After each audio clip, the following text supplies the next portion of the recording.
आशा करता हूँ आप सभी अच्छे होंगे। मेरा नाम कृष्णा और आप देख रहे हैं गिलफुल स्टडी। तो आज की वीडियो में आपके साथ मैं डिस्कस करने जा रहा हूँ प्रीवियस ईयर में पूछे गए जनरल साइंस के वो बहुत सारे इंपॉर्टेंट क्वेश्चन जो कि आगे के एग्जाम में भी आ सकते हैं। ठीक है, तो जो लोग भी कंपटीशन एग्जाम की तैयारी करते हैं वो इस वीडियो को देख सकते हैं। जिनको अपना साइंस स्ट्रॉन्ग करना वो भी वीडियो को देख सकते हैं। तो चलिए वीडियो को बढ़ाते हैं और पहला क्वेश्चन आपके लिए लगाते हैं। तो पहला क्वेश्चन आपके स्क्रीन पर रहेगा, निम्नलिखित में से किसमें गतिज ऊर्जा नहीं होती है। यहाँ पर बात हो रहा है गतिज ऊर्जा नहीं होती है। तो पहले आपको समझना पड़ेगा गतिज ऊर्जा क्या होती है। तो हम जब भी गतिज ऊर्जा की बात करते हैं तो हमारे मन में क्या आता है, हाफ एम वी स्क्वायर। मतलब कि जहां पर कोई बॉडी गति कर रही है, कहां पर अगर कोई वस्तु गति कर रही है तो हम क्या बोलेंगे, उसके अंदर गतिज ऊर्जा हो सकता है।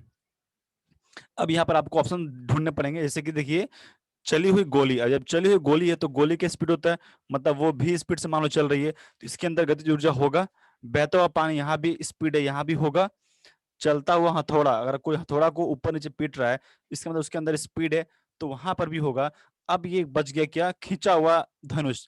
इसके अंदर जो ऊर्जा होती है उसको हम लोग बोलते हैं इलास्टिक। इसको बोलते हैं हम लोग इलास्टिक पोटेंशियल एनर्जी कहते हैं। ठीक है, खिंचाव के द्वारा उत्पन्न एनर्जी बोलते हैं इलास्टिक पोटेंशियल एनर्जी बोलते हैं हम। ठीक है, तो आंसर हो जाएगा ऑप्शन नंबर डी, जिसके अंदर काइनेटिक एनर्जी नहीं है, मतलब इसके अंदर गतिज ऊर्जा नहीं है। ठीक है, अगला सवाल देखिए, जब एक चल वस्तु की गति दुगनी हो जाती है तो उसकी गतिज ऊर्जा क्या होगी। देखो वस्तु का जो वेलोसिटी उसको दुगना कर दिया गया है। काइनेटिक एनर्जी का फॉर्मूला क्या होता है, हाफ एम वी स्क्वायर। मान लो पहले आपका काइनेटिक एनर्जी इतना था, मान लो काइनेटिक एनर्जी था पहले ही। अब क्या बोल रहा है कि हमको काइनेटिक एनर्जी निकालना है कब, जब इसका स्पीड हम दोगुना कर देंगे तब। तो स्पीड दोगुना कर दो तो ये हो जाएगा 2v के स्क्वायर करना पड़ेगा इसको हमको।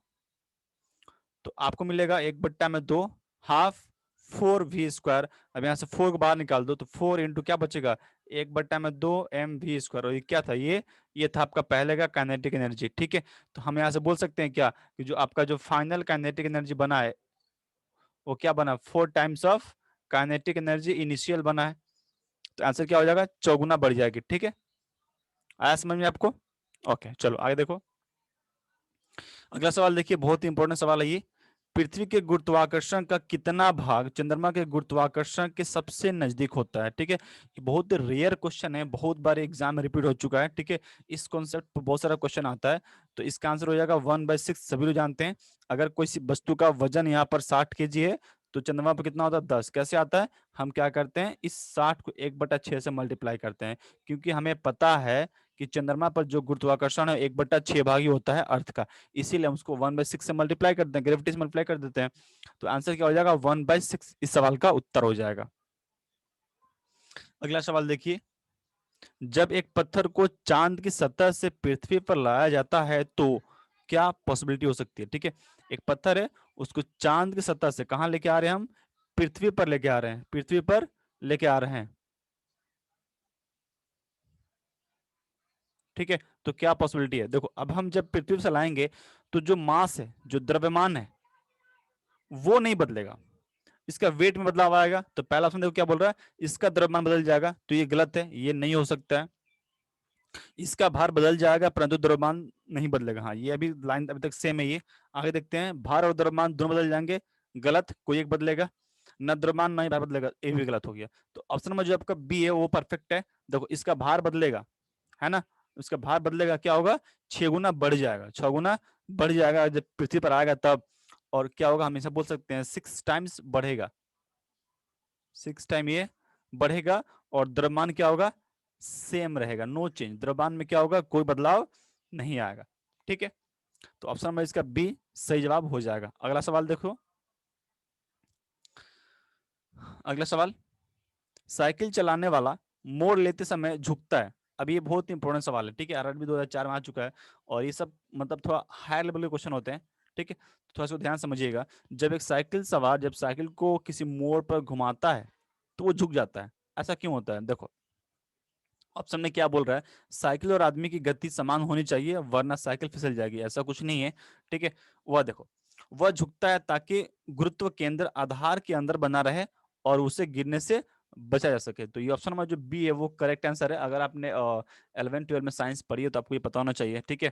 तो एक बहुत ही नॉर्मल सा क्वेश्चन था ये, बहुत ही इंपॉर्टेंट क्वेश्चन है ये, ठीक है। तो आप इसको याद कर लेंगे कि मुख्य बात यहाँ पर क्या है, गुरुत्वीय केंद्र अंदर होना चाहिए। क्या होना चाहिए? अंदर होना चाहिए, इसीलिए हम लोग गिरने से बच सकते हैं। अगला सवाल देखिए, दूध से क्रीम निकालने वाली कौन सा, जब हम लोग मशीन जो होती है वो किस बल पर काम करती है, फिर किस सिद्धांत पर काम करती है, या फिर कौन सा बल लगता है, तो आप क्या बोलेंगे? अपकेंद्रीय बल लगता है। कौन सा बल लगता है? अपकेंद्रीय बल। उसको हम लोग क्या बोलते हैं? सेंट्रीफ्यूगल फोर्स बोलते हैं, ठीक है। इंग्लिश में क्या बोलते हैं उसको? हम लोग सेंट्रीफ्यूगल फोर्स बोलते हैं। तो आप इस बात को याद रख सकते हैं। अगला सवाल देखिए, एक लिफ्ट में किसी व्यक्ति का प्रत्यक्ष भार वास्तविक भार से कम होता है जब लिफ्ट, एक लिफ्ट में किसी व्यक्ति का प्रत्यक्ष जो भार है वो वास्तविक भार से कम होता है जब वह लिफ्ट, देखो अब भार आपका कम फील कब आएगा?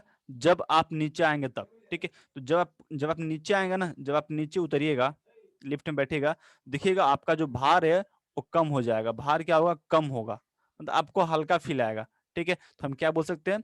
त्वरण के साथ जब नीचे आएगा तब इसका सही जवाब हो जाएगा। देखो हम जब ऊपर जाएंगे, यहाँ ऑप्शन में लिखा हुआ है ऊपर जाएंगे तो भार क्या होगा? बढ़ेगा। भार क्या होगा? इसका भार बढ़ेगा ऊपर जाएंगे तब।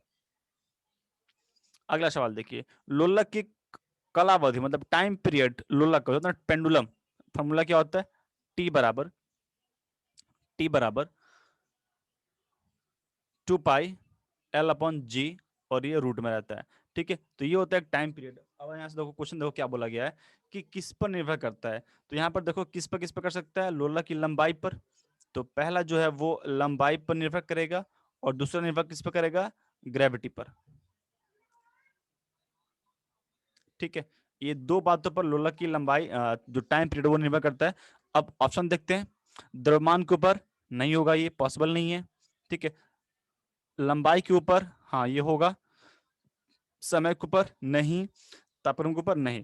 तो ऑप्शन नंबर बी इसका सही जवाब हो जाएगा, लोलक की लंबाई के ऊपर टाइम पीरियड निर्भर करता। अगला सवाल देखिए, अगला सवाल एकदम ठीक इसी से संबंधित है।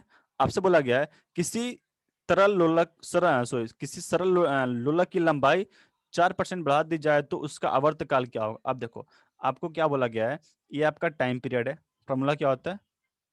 2π L/g ये होता है। अब ये 1 मान लीजिए, अभी जो लोलक की जो लंबाई है उसको 4% बढ़ा दिया गया है, ठीक है। तो पहले हम मान लेते हैं 1 था, अब 4 कर दो इसको, फिर 100 था, तो ये आपका बन जाएगा 2π।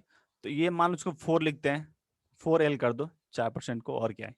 तो 4 क्या होता है? दोगुना होता है ना। 4 का रूट क्या होता है? 4 का रूट क्या होता है? 2 होता है। तो यहाँ से 2 बाहर निकल जाएगा, तो आपको सिंपली मिलेगा 2 बाहर निकल जाएगा, बचेगा 2L/g, और ये रूट बचेगा। तो ये पूरा पार्ट क्या था? ये पूरा पार्ट तो पहले की लंबाई थी, टाइम पीरियड थी। तो मैं ऐसे बोल सकता हूँ क्या, जो नया जो टाइम पीरियड है, जो टाइम पीरियड T2 है, जो T2 है वो दोगुना हो जाएगा T1 का। तो ऑप्शन नंबर ए इसका, बी इसका सही जवाब हो जाएगा, ठीक है। 2% बढ़ जाएगी, क्या होगा? 2% बढ़ जाएगी। आशा करते हैं आपको समझ में आ चुका है। अगला सवाल देखिए, वर्षा की बूंद गोलाकार होती है, ये बहुत ही इंपॉर्टेंट क्वेश्चन है, बहुत ही इंपॉर्टेंट क्वेश्चन है। बार बार इससे संबंधित क्वेश्चन आते हैं एग्जाम में, कि वर्षा की जो बूंदे होती है जब गिरती है तो वो गोलाकार बन जाती है, इसका कारण क्या है? तो इसका मुख्य कारण है भैया सतही तनाव, इसको बोलते हैं सरफेस टेंशन। क्या बोलते हैं हम लोग इसको? सरफेस टेंशन कहते हैं। तो सरफेस टेंशन के कारण जो बूंदे होती हैं, ठीक है, ड्रॉप्स होते हैं वाटर के, वो सर्कुलर इन शेप होते हैं, ठीक है। चलो, तो आज की वीडियो में इतना ही। अगर आपको वीडियो अच्छी लगी है तो प्लीज एक बार वीडियो को लाइक कर दो, शेयर कर दो, सब्सक्राइब कर दो, ठीक है। चलो थैंक यू, मिलते हैं अगले वीडियो में, तब तक के लिए बाय बाय।